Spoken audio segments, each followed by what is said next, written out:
আমাদের এলাকার একটা ডাইনি আছে, তাদের অনেক তাল গাছ, কিন্তু সেই তাল গাছে সে সবাইকে যেতে দেয় না।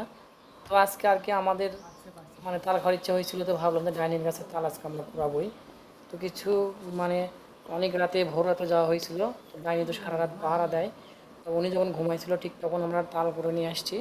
4টা তাল নিয়ে আসছিলাম, তার মধ্যে একটা তাল প্রায় নষ্ট, তার মধ্যে 3টা তাল ছাঁকা হচ্ছে। তো ডাইনির গাছের তাল আসলে সবারই প্রিয়, সেই জন্যই সবাই ডাইনির গাছের তালের দিকে লক্ষ্য করে থাকে।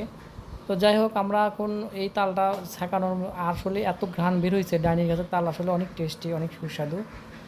আর তাল তো সবসময় পাওয়াও যায় না। তো ডাইনির গাছের তাল এখন ছাঁকা হচ্ছে। এই তালটা ছাঁকতেছে আমার মা, খুব ইজিলি পদ্ধতিতে। আমার মা একবারে সহজ পদ্ধতিতে তালটা ছাঁকতেছে। দেখেন, তালের আঁশ ছড়ে নিয়ে ওই যে ডোবায় মানে একটা রাইস কুকার বা একটা পটের ভিতরে পানি নিতে হবে, পানি নিয়ে শুধু হাত দিয়ে কচলাতে হবে, কচলাতেই দেখবেন যে।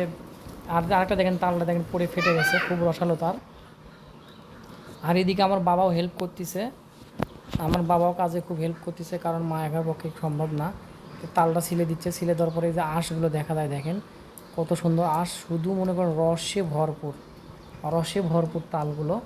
তো এইভাবে দেখেন কচলানো হচ্ছে, কচলাইতে কচলাইতে কচলাইতে মনে করেন সব রস বের হয়ে যাবে। যখন দেখবেন যে আর রস বের হবে না, ঠিক তখনই আমাদের মনে করেন তাল ছাঁকা শেষ। আর এই তাল রান্না করায় খাওয়া যায় রুটি, বড়া, তারপরে হচ্ছে তালের পিঠা, তালের মানে অনেক কিছু খাওয়া যায়। তবে দুধ, চিনি, তারপর আপনি নারকেল, বাদাম, কিশমিশ দিয়ে রান্না করলে তালটা আরও বেশি টেস্টি হয়। তবে যারা তাল খেলে পছন্দ করেন না, তারা এইভাবে খেতে পারেন। তো ভিডিওটা এইটুকুই থাকবে। আসসালামু আলাইকুম, সবাই ভালো থাকবেন।